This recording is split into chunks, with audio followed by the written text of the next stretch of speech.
الحمد لله رب العالمين الرحمن الرحيم مالك يوم الدين إياك نعبد وإياك نستعين اهدنا الصراط المستقيم صراط الذين أنعمت عليهم غير المغضوب عليهم ولا الضالين.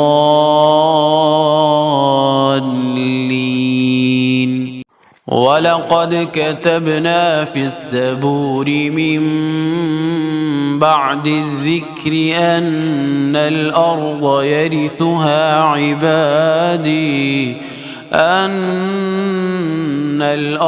يرثها عبادي الصالحون إن في هذا لبلاغا لقوم عابدين وما أرسلناك إلا رحمة للعالمين.